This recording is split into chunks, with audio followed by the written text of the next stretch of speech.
community, our hometown. This is Kearney Live on 102.7 FM, our hometown radio station. Kearney Live is presented by Kearney Trust, 310 West 92 Highway in Kearney, 816-628-6666. And now here's the hosts of Kearney Live, Mike Davis and Jim Dickerson.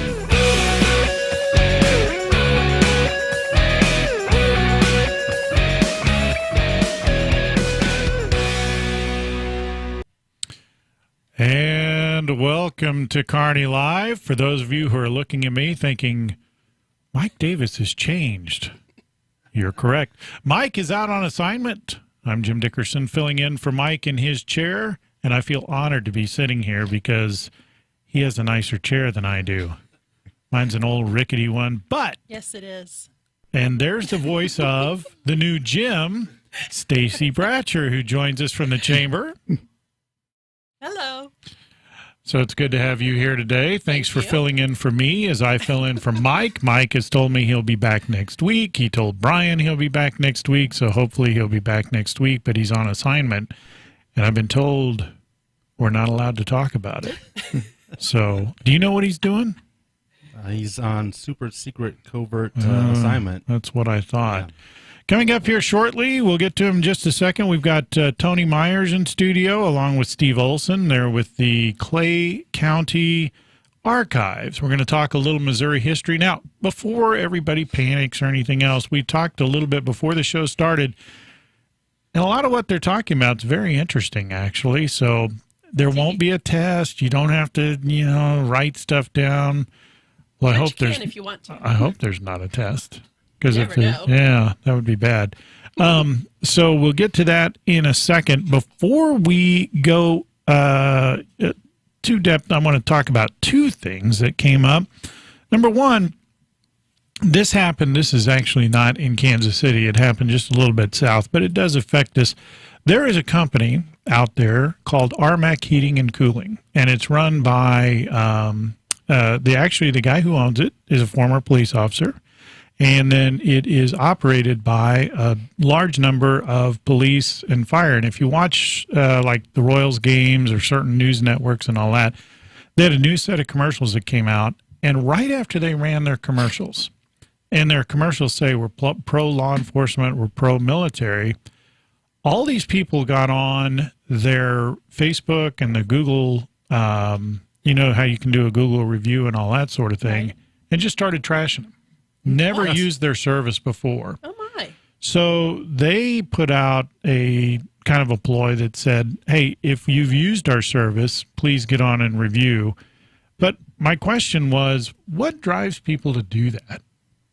I mean, why? Do you want a real answer? Yeah, I mean, I don't understand why just because you don't like some, I mean, you would try to trash their business. And I know people do that with restaurants all the time, too. They'll say a bad review because they feel like they're getting even with somebody. Right. Well, being the wife of a law enforcement officer, fortunately, we don't see a whole lot of that. My husband does more than I do, but he likes to tell everybody that when things like that happen, what we don't see is the other side and all of the love and support that comes out of it. So the haters always get the attention, but the love always overcomes. And so let's take advantage of that. Even though they're not a sponsor of the show, I'll say RMAC Heating and Cooling. They're on the website. You can go look them up and whatever and give them some love and support. And I know they come up here in the Northland a lot. Well, they come to my house, and I'm in the Northland, so we got that going for us.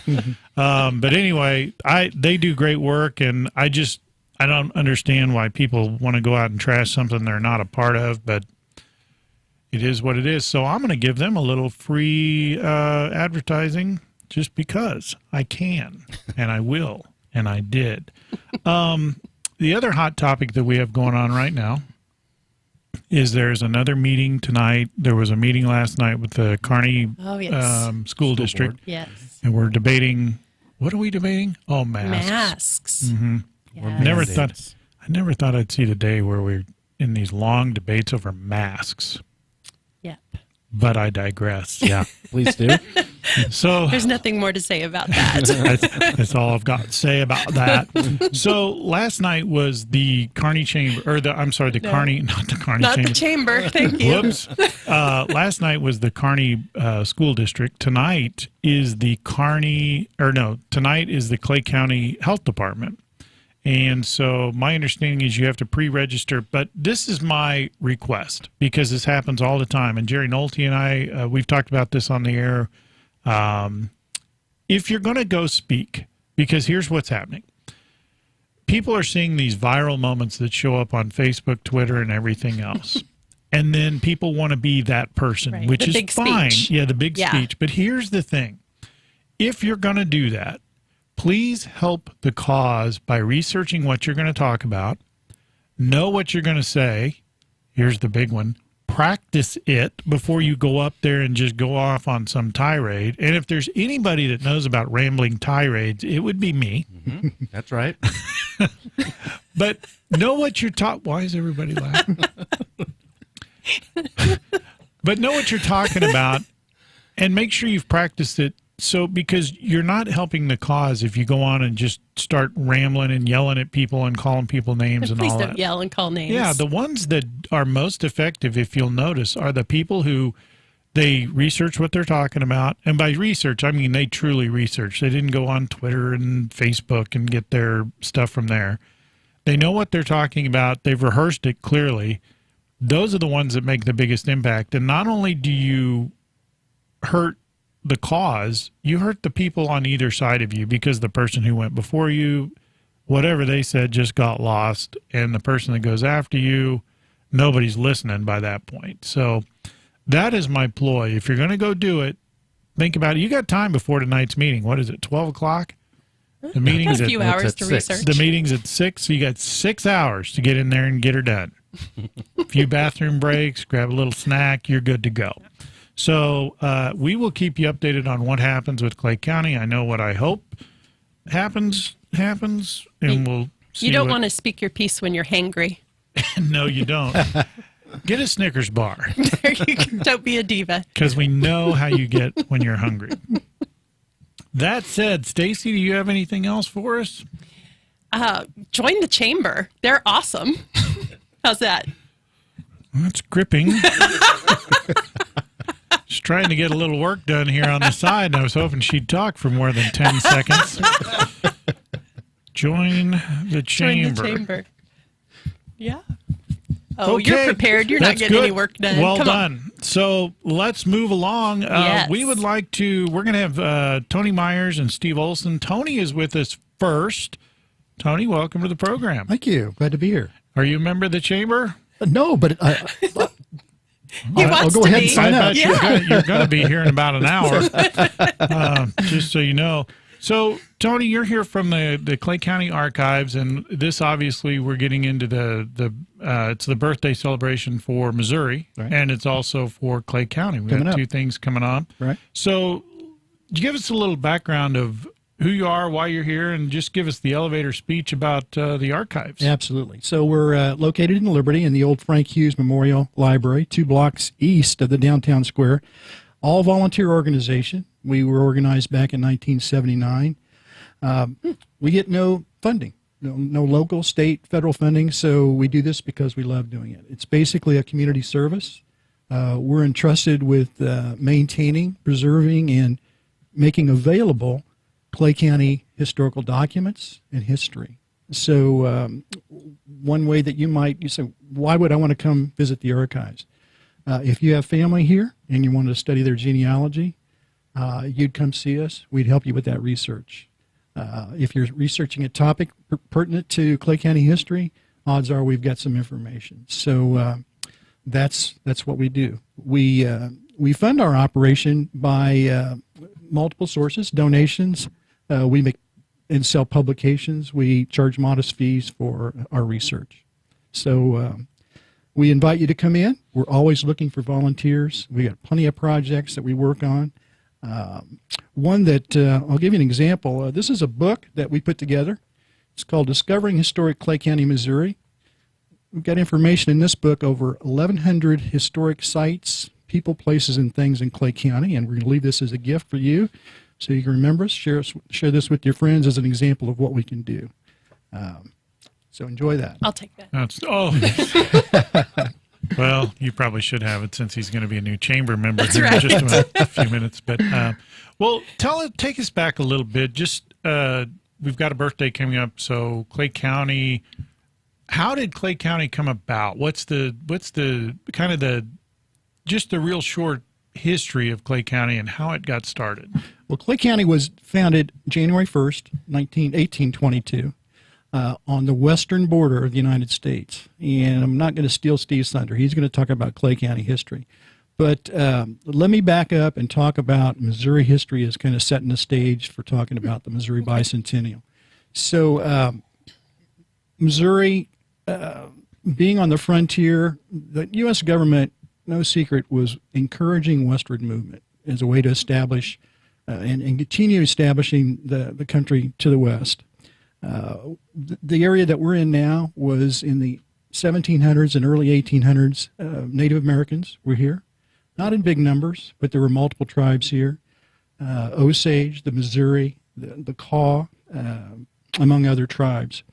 So they were the first residents here. We have evidence of that. Nebo Hill, which is south of Liberty, near the Missouri River, goes back 3,000 years. There's many artifacts have been recovered there. So they were the first inhabitants of the area. As far as exploration, the French and the Spanish explored this area back as early as the mid-1600s. That was, and I'm going to research, look at my notes here just to make sure I give us a straight scoop. Marquette and Joliet were the first documented European explorers in the area, primarily over by St. Louis. And then our area, Clay County, what we know as Clay County today, was explored by a French explorer by the name of Bergmont, and he came here as early as 1724. Colonization was the next phase after exploration. So unlike the original 13 colonies back east, we were never controlled by the British. It was the French and the Spanish. So the colonies that were established here, primarily on the eastern part of what we now know as the state of Missouri, along the Mississippi River. The first colonies there were established by the Spanish and then later by the French. As early as 1735, St. Genevieve was the first established European colony here in Missouri. It scares me that Stacie knew that. That was part of the test. I was like, wow. I was over here just kind of going, oh, of course, yes, common knowledge, but you're out there blurting out the answers before you get I believe I had family in St. Genevieve. Oh, well, that makes a difference. My great-great-great-grandmother. So the thing... I got nowhere to go with that. The thing that interests me, as you talk about this history, it sounds like, when you talk about it, it actually sounds like it's just, that was thousands of years ago. But the reality is it's only 200 years, and it's not that long ago. Right. And when you look at the advancements we've had in the last 200 years, is phenomenal, because you're talking about people who came across the country on horses, and you talk about colonies, and they had nothing to work with. Right. There wasn't, correct me if I'm wrong, Stacie, there was not a Target that they just, hey, let's pull over here and get some supplies and whatnot. I would say you're probably correct. Yeah, there might have been a Walmart, but not a Target. But yeah, it's really interesting. And then when you look forward 200 years, think of where we would be 200 years from now. Yeah, absolutely. Absolutely. Yeah, good point. Because I mean, that kind of blows your mind. Well, that's the thing. When I remember as a kid, when I would hear history, and so for those of you who are younger, fear not, history actually becomes more, I would say, entertaining to you, or I'm more interested now in history than I ever was as a kid. I mean, aren't you? Yes, I mean, I would agree. I watch stuff to learn more about history. When I was a kid, I care less. I can tell you how my history grades were, and they would reflect that. But so going back, because we've got Clay County, which I think around this area is the most prominent county as far as history goes, because a lot of it happened here. So how did that kind of develop? Clay County and then developed, and then obviously the city started to pop up and all that sort of thing. So, again, as the United States acquired what we now know as Missouri through the Louisiana Purchase. So Clay County didn't exist back in those until 1822. So with the Louisiana Purchase, the United States, and the way that the United States acquired the Louisiana Purchase really at a bargain price. Napoleon was trying to wage war with the Haitians. He was trying to wage war with England. That wasn't going well on either front. He had to have some cash. So guess what? He had, at that point, the territory known as Louisiana, which we're a part of, or were then, sold it to the United States for a bargain price of 3 cents an acre. And I know it wasn't, what was the total cost? Do you remember? It's $15 million, which back then would have been a tremendously large amount of money. Yeah. But 3 cents an acre is a pretty good price. So that purchase doubled the size of the United States in one swoop. So there we are. We're now we become shortly thereafter an official bona fide territory of the United States, and at that point we're part of Louisiana. A few years later, Missouri gets parceled off of that as its own territory. We're still not a state, nowhere close, but we're officially a part of the United States, and we're now the Missouri Territory. Bigger territory than the state of Missouri is today. So, yeah, because if you look at some of the historical maps, that whole it's a sliver. Actually, it's a whole long, and it's kind of funny that it broke out into individual states instead of staying that way. Well, and part of the reason for that is if you think about the size of the states in the East, in the original states, they're much smaller. In fact, when we get to the point where Missouri's starting to ask for statehood, part of the controversy was it was so large. It was by far the largest area that had ever requested statehood. So right away, there's like, whoa, is that too big? The territory of Missouri was much larger than we know as the state of Missouri, so it had already been parceled down quite a bit. After Missouri was a bona fide territory, mass migration begins in earnest. The War of 1812 ended, and we're in a period where settlers from the east, the southeast, primarily Kentucky, Tennessee, Virginia, they're looking for new opportunities. We are that opportunity. And the government's encouraging that. The government wants western expansion, and so they're making it happen. They're making good land right here in Clay County available for purchase through a land grant. So that begins the migration. It starts on the east side of the state, makes its way across. Those folks, those migrants from southern states, brought with them their southern culture, including the practice of slavery. So slavery has made its way into Missouri early on. That later becomes a pretty big point of controversy when we start to ask for statehood. Yeah. The balance of power at the federal level had been pretty carefully managed so that the representation at the Senate level was always pretty balanced, equal number of slave states and free states. And that's how we move forward. From the beginning in 1776, there was always this balance of power. But no time until Missouri started to request statehood had the country ever had to come to grips with the question. And so Missouri, really, the question of Missouri statehood forced that. It's a pretty heavy topic, and it brought it into the national forefront agenda. Yeah. And it really became a crisis before it was all over with.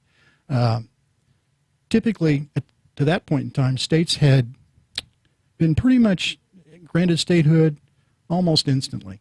And that didn't happen for Missouri. It was a long 3+ year journey before the debates could be settled and a solution could be found. And you hit on another topic that a lot of people don't think about, but it's actually kind of interesting. So when you look, you were talking about the size of state. And even today, if you look at property sizes and compare them going back into history with size of property in Boston or D.C. or something like that, even home sizes or home land sizes here are bigger even today than they are in Boston. Sure. And I think a large part of that might be, and I'll ask if you know, not to catch you off guard here, but when everybody started to move west, the farming and that sort of thing, the land's just more conducive out here than it is on the East Coast. So you needed larger properties and farms and all that sort of thing that you didn't have in Boston. Sure. I mean, if you've never been to Boston, a lot of people who've never been there before picture Boston as being this big, ginormous thing. You can walk Boston, the true city of Boston, end to end in no time at all. It's not that big, although tons of people are smashed in there. Sure. But Sure. So when land grants were issued, so if you were coming west from Kentucky looking for land, you'd come to Clay County, and you would stake out a land, land that looked good to you, maybe land that you knew you could grow crops on, and had a source of water. This is it. No one else has purchased this land yet. So you'd go to the land office and you'd say, hey, this is the sections of land that I want to purchase early on for $2.50 an acre. Or I'm sorry, for $2.50 an acre, and then later on even less than that. You'd be issued a land grant, typically for 80 acres of land was the minimum. So you'd start out with a pretty good chunk of land, and since you're farming that manually without the aid of modern equipment, that's more than enough land, but that's quite a bit of land. And so I think that tendency of large open property would have continued on. We've come pretty used to having. Well, and you bring up another interesting point, and this is a question I've always had, so I'm going to learn something here today. I learn something every day because I'm not that smart, but that's a whole nother topic. So if you have the United States as a whole, right?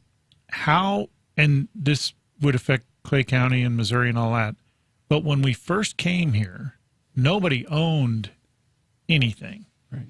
How did the first person or government agency or whoever it was first decide we now own this? How did that ever happen? Because now we just take it for granted. I want that property. You got somebody to go to. But when we got here, it wasn't like Remax had a sign out in Colorado and I'm going to buy Colorado. That looks pretty good to me. Yeah. So how did that start? How did it happen? Well, really, with the Louisiana Purchase, that gave us technically the rights to this property, to this land. But who had it before? Who had it before us? Well, before the French.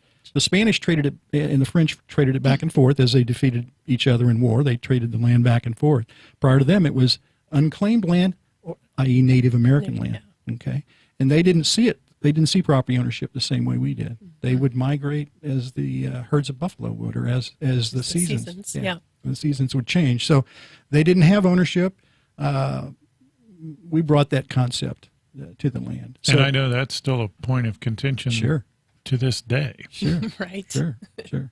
We won't solve that problem today. Brian's like, nope, not going to do it. We need another 10 minutes for that one. The moral of the story is Missouri has been embroiled in controversy from the beginning. Well, good. Glad to see we can keep that going.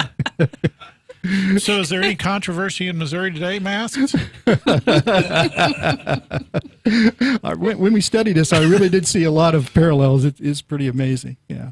Well, So- history and power repeats itself, they say. That's So- true. Well, and Very the true. nice thing about it, kids, is, there is a big controversy as it relates to history, and people want to change history. And Right. if you don't look at history and see what was done before, And learn from it. learn from it so we don't do it again. It's the same thing when kids, have you ever cooked something and it turned out horribly?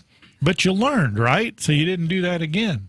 However, you can learn from, like, pizza. It's great in the morning. I've learned. I can save it. But yeah, this thing about wanting to get rid of history, I don't understand, because you're just going to repeat it if you don't know it. Sure. So you need to learn from history. We talked a little bit about before the show, the people in history didn't know what they didn't know. Sure. But we can use what they didn't know and learn from it so we don't repeat it in the future. Sure. So Absolutely. what are some things that we learned? We learned. Well, one of the things we would have learned was we could have done differently. It's easy now to Monday morning quarterback, is we could have handled transfer of control of land with the Native Americans differently. And we could have handled the settlement of the West differently. The use of enslaved labor. Now we have a different perspective on that. We talked before the show about why was that the norm? Well, it was the norm because a son's parents would have told them, hey, this is how we do it, and their parents before them and their preacher and their teacher would have all said, this is the way of the world and this is the best way. So it was what they knew, and very difficult to understand anything different than that. The South, and we were part of the South, still are agricultural in its nature. Missouri brought its proposal forward to be accepted as a state, as a slave state. That balance of power would have immediately been thrown out of kilter. So immediately, that can't be. There was this, at that point in time in history, the North-South thing really became more evident and really came into national prominence. And the country had to ask some really hard questions of itself. The whole answer ultimately wound up being a big compromise, and we've heard about in our history lessons the Missouri Compromise. And I didn't really know what that was before this show, but what it turned out to be is a way to keep moving forward with this balance of power. About the time, the third year of our quest to become a state, Maine also entered the stage, and they wanted to enter, and so the compromise became, let's have Maine enter as a free state, Missouri as a slave state. We'll maintain the balance of power at the Senate, and we can move forward. And that is a very simplistic explanation for the Missouri Compromise and how we finally became a state in August of 1821. Oh. This is absolutely fascinating. Do you remember what state we were? What number? I don't remember. I do. I was going to. Because it's right here. You cheating. I cheated. But what you were this saying? is the longest I've ever heard you be quiet. Well, that's because it's actually it's fascinating. But it is fascinating. Here's another one of the fascinating parts to me. You're talking 1821. That's 200 years ago. Pretty good with the math today. But if you say that, and it's a little, the average lifespan's a little longer now than it was then. But let's call it 50 years. Okay. You're only looking at 4 generations of people. I mean, when I was first told about history back when I was a kid, 1821 might as well have been 2,000 years ago because it seems so distant to me. But to me, when you're looking at 4 generations, and most people know at least 2 of their generations going back. I mean, they're not alive now, but you remember when, granddad and all that. And I remember some people would say, yeah, they were born in 18 whatever, and I'm like, oh my gosh. Mm-hmm. But that is not too far removed from 1821. No. Yeah. And if you really want to feel old, just think when 1981 was going on, think back to 1981. Okay. That was 40 years ago, right? Oh, gosh. 40 years. But 40 years in 1981, 40 years ago from then was Pearl Harbor. Mm-hmm. It wasn't that, when you start Pearl Harbor seems forever ago. it seemed like in 1981 when people would talk to me about Pearl Harbor, I was like, my God, that was the Indians were around then, right? But now you put it in perspective, 40 years is not that long. So we're talking 4 generations of 50. Mm-hmm. Sure. Not that long. Well, yeah, to your point, I just inherited my great-great-great-grandmother's china from St. Genevieve, and I was all excited. I'm thinking, oh, this is going to be worth some money. This is going to be really old. I get it. It's in superb condition, and I start researching it. It's not that old, and it's not worth that much. It is to me, Sure. but I was expecting this age-old stuff, and it really isn't that old. I like the way you do that. Well, it's not worth anything now. So your retirement plans were foiled. No, right that's not what there. I meant. We brought ourselves all the way up to statehood. That's 1821. When we come back, Steve Olson is going to join us, and we'll take it going forward from there.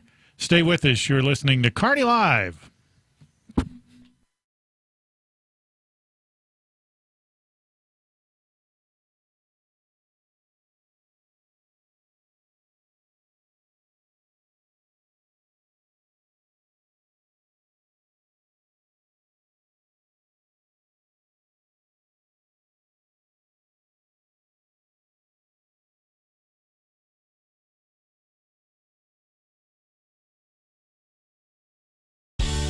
Simplify your banking, simplify your life. It's easy with Kearney Trust Company. The world has become fast-paced, and we understand that you are busy. That's why we offer a banking experience that's as simple and stress-free as can be. Kearney Trust goes beyond convenient locations and good customer care to offer banking services that make managing your finances quicker and easier than ever before. Online, bill pay, e-statements, and mobile banking are available to give you a positive banking experience so you can get back to your life and activities. Kearney Trust also provides capital to people and businesses so they can achieve their goals. Whether you know exactly what you want or just need someone to talk to about your dream, you can speak with them and work on that dream. You may just be getting off the ground or ready to move into your brick and mortar building. Kearney Trust will provide you and your business with the resources you need to succeed.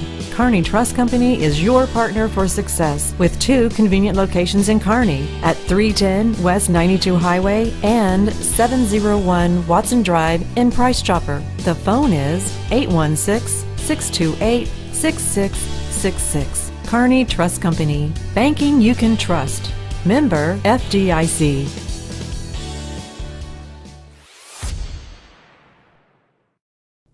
Bulldog Football is just around the corner, and with more on that, we go to Mike Davis in the KMO-TV Sports Center with more. Mike? Bulldog Football is back, Jim, starting with the preseason jamboree on August 20th as Harrisonville and Liberty travel to Kearney District Stadium for a 6 p.m. scrimmage with the Bulldogs. The regular season begins with 2 away games at Fort Osage and at Platte County. Mark your calendars for the home opener against the Smithville Warriors on September 10th. Jim Dickerson and I will bring you another broadcast season of all the Bulldog play-by-play home game action. Now's the time to secure your sponsorship for every Bulldog home game broadcast. It's a great way to show your support for the 2021 Kearney Bulldog football team and your hometown radio station. For more information on getting your business message on the air, contact Brian Watts at 816-826-1111. We'll see you at the game. Go Bulldogs!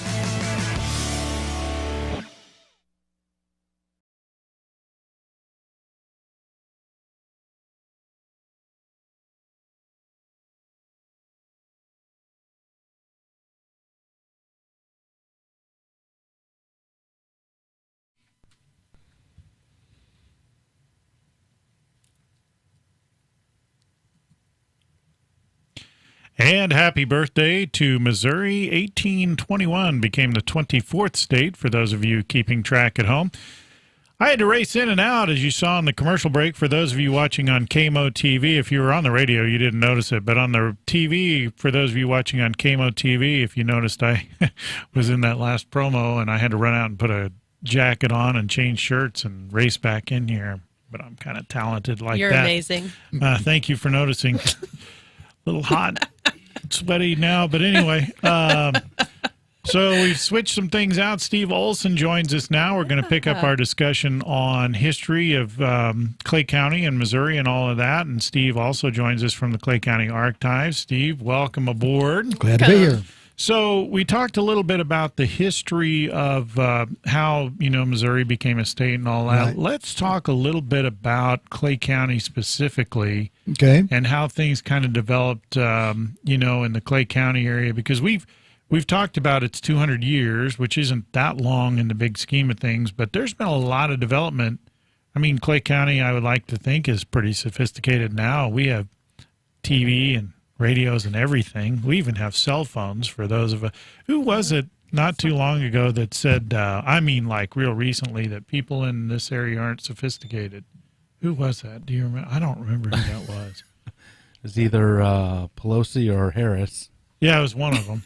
I can't remember which. Yeah, we couldn't run our own copy machine. That's right. Oh, that's what it was. That's what it was. That's right. So, well, here's some breaking news for you in the KMO-TV newsroom. We have copy machines in this facility right here. Mm-hmm. We are able to copy things. In color, even. Yeah, I know. We can do color. We can scan. So, hypothetically, if we had, I don't know, a COVID card, we could copy them. Mm-hmm. Mm-hmm. If we had one. I'm going to leave it. What's Brian saying? Let's move on. Mm-hmm. He Masks. does that. Anyway, Back to the topic at hand.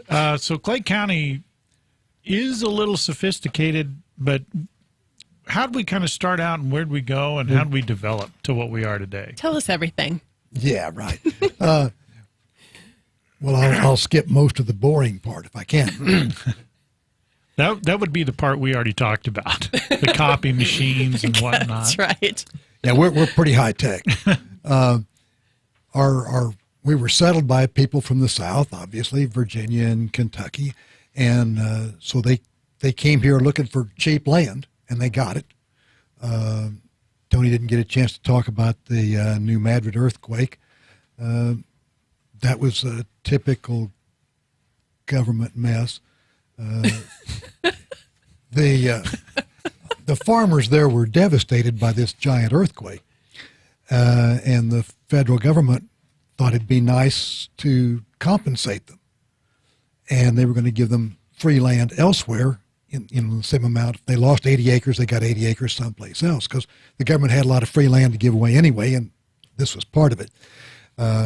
Unfortunately, it took Congress several years to get around to doing that. So, shocker. And so the farmers that really needed the help had already figured it out or had died off or something. Then Congress made it even worse when they decided to give this free land. Instead of telling the farmers first, they published it in the newspaper in St. Louis, and New Madrid's a long way from St. Louis. So the Sharpies in St. Louis got the word first, and they sent their guy down to New Madrid and bought up all the farmland they could buy for pennies. And then they turned it in to get the replacement land that they didn't ever plan to see either. And then they sold it here for a lot more money. Oh. So when you talk about the New Madrid, where exactly is New Madrid default for those who are sitting there? I've heard of it. Kind of under the Mississippi River, basically. New Madrid is way down in the Boot Heel, and the quake there was big enough that they felt it on the East Coast. They say it rang church bells on the East Coast. So it was a big one. And it changed. It made the Mississippi River change course, ran backwards for a while during the quake. It was a big deal. We've been having more earthquakes here lately. Yeah. Well, if the new Did you know that? No. Well, the first earthquake that I ever felt was actually here. Well, it wasn't in this building. I was over in Excelsior when it first hit, and yeah, it's an interesting thing. We've had 3 or 4 here now lately. Yeah. Not that it's New Madrid style. I mean, they're not that big, but so as we move forward, yeah, we got people here that are getting land. Some of it was based on the New Madrid, a little bit of it. Other people were moving in, and they were just looking to farm. And so you came here and you looked for a piece of land. Water was the big thing. You needed you could build a house by the creek, but that didn't work good because the creek's either dried up in the late summer or it's flooding in the spring and floods your house. So you looked for a spring. The town of Liberty's got a nice one. That was part of what brought. Why Liberty became where it was. One of the reasons. And don't we have a town that's named after springs? Yeah, it's kind of Excelsior. Yeah, that was different. That was much later on. Right. It's a latecomer to history of Clay County. 1890s.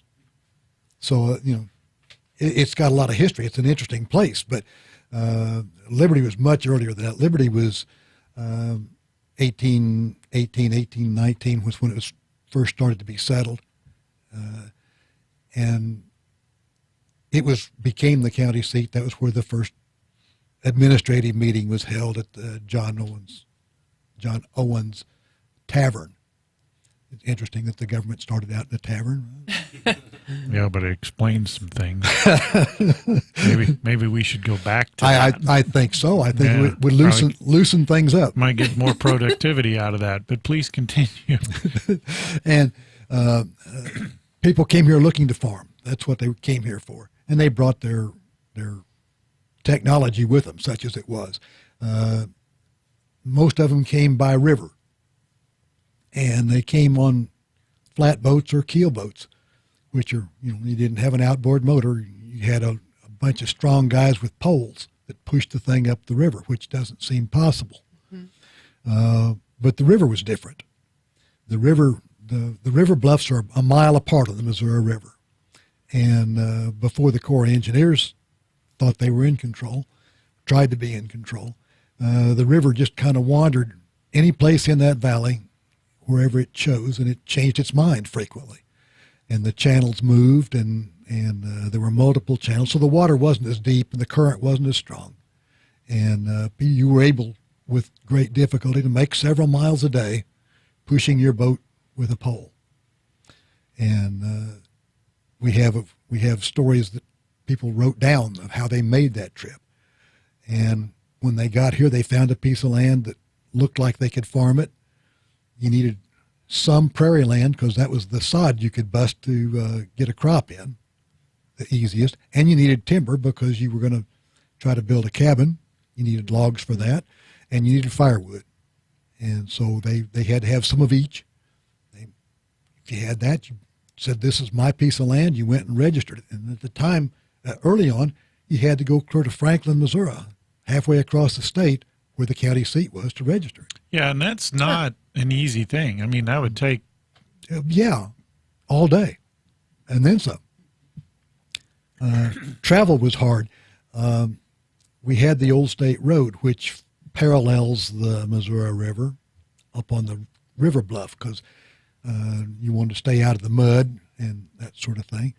In Liberty, H Highway was part of it. It ran right through Liberty. And it was on our side of the river from Lexington on this way.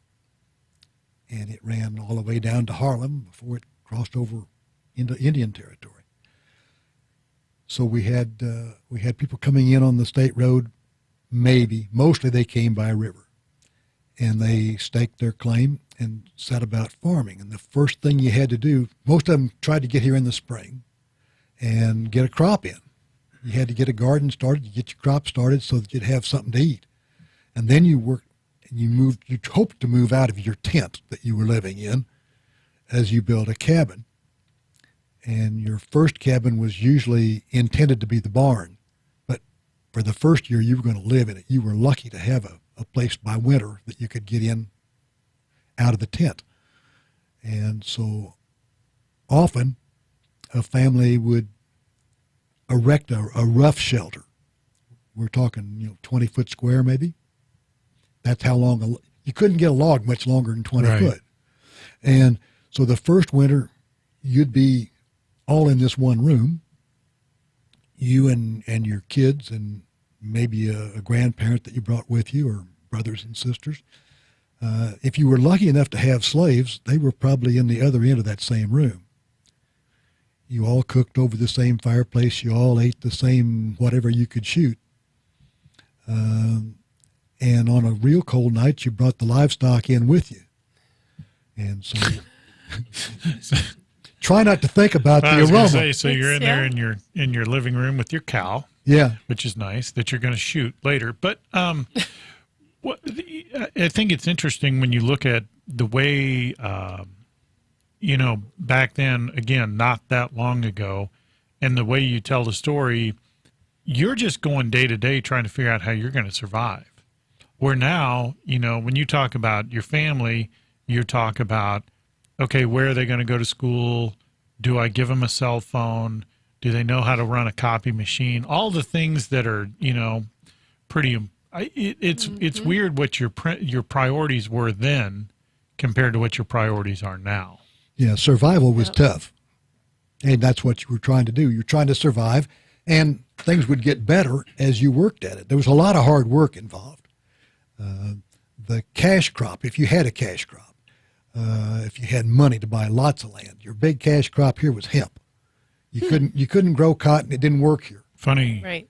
Yeah, that hadn't changed. Full circle. Mm-hmm. But though, I mean, because it's easy to overlook the very basics of it. You can't just go internet advertise or put it in the paper. Hey, I've got rope. No. So how did they get the word out? Hey, I've got this stuff to sell. Well, they didn't sell it here because then there wasn't that much use. They baled it up, put it on a boat, shipped it down the Missouri River, down the Mississippi River to New Orleans. And the big customer was England, because the British were busy, they're a naval country, and they were busy fighting wars. And if you look at a sailing ship, there's a lot of rope. Mm-hmm. And the best sails were made from hemp fiber. They lasted longer. They were stronger. So there was a big market for hemp. And what they harvested here mostly went downriver and was sold to England. But it was a tough crop because it was all harvested by hand. It grew like a reed. It was tall, 8 feet tall. They planted it inches apart, and you had to cut it by hand, and then they'd let it lay on the ground, and you strip the leaves off by hand. Then you let it lay on the ground and ferment for a couple of weeks, and then you either beat it with a club or you ran it through like a sorghum press that squeezed it to get the outer fiber to loosen up. And then you stripped the inner fiber off, and then you started braiding that into rope. They had rope walks where you'd start at the top of the hill, and humans would walk down the hill, crossing over and under each other, braiding strands into a rope. So my question is, I mean, that's easy to say. Now, how did they figure that out? Well, it's not like they, again, necessity. Yeah, well, but I mean, it's just like when you cook something, you get a recipe, but somebody had to work that out the first time. And how did you know? You talked about, it's kind of funny from a history standpoint how they learned over time. So you learned that eating a cow was good, or buffalo in the time. Eating a crow, not good. But somebody had to figure that out, Yeah. And the same thing with, here's a little history for you. The term sleep tight. Do you know where that came from? Bugs bite. Well, let's not expand. Let's focus on the first part. Sleep tight. Do you know where that came from, Stacie? We'll start with her. Well, I know they would tuck themselves into bed and really wrap the sheets around them so that the bugs wouldn't get them. Now we're back to the bugs. She's fixated on that bug thing. Sleep tight is the question, and she wants to talk about the bugs. Forget the bugs for a minute. Do you guys know sleep tight? Mm-hmm. Yeah, the beds were made. You have a thick mattress with straw in it, and underneath the bed was ropes, and you tightened the ropes so that you didn't have a big saggy place where your body mashes into it. That's exactly right. That's right. Moving on. Where did the bugs part come from, Stacie? Again, you had to have the bed with the tight ropes to get you up off the floor. Yeah. The bug. So let's talk about the archives. Where are you guys at? Because I know there's people that want to learn more about this and the book, and there's a lot more than we can cover in a 1 hour. You think? A little bit. Well, we're in Liberty, just east of the square on Franklin Street, 210 East Franklin, in the old what was the city library years ago. If people are from Liberty and they're old, they remember going to the library there. Yeah. I remember what a library was. Yeah, you went to the library and looked at the card catalog. You didn't Google. That's right. That Dewey fella. Mm-hmm. Yeah, the Dewey Decimal System. Yeah. And we're open 3 days a week, and like for people to come in and see us. And then if they come in and see you, what do you guys have physically there? All the old county documents, the court records, the probates, the court cases, probates, like I said. We can do genealogy. We have old maps, a lot of old maps. We like to play with those.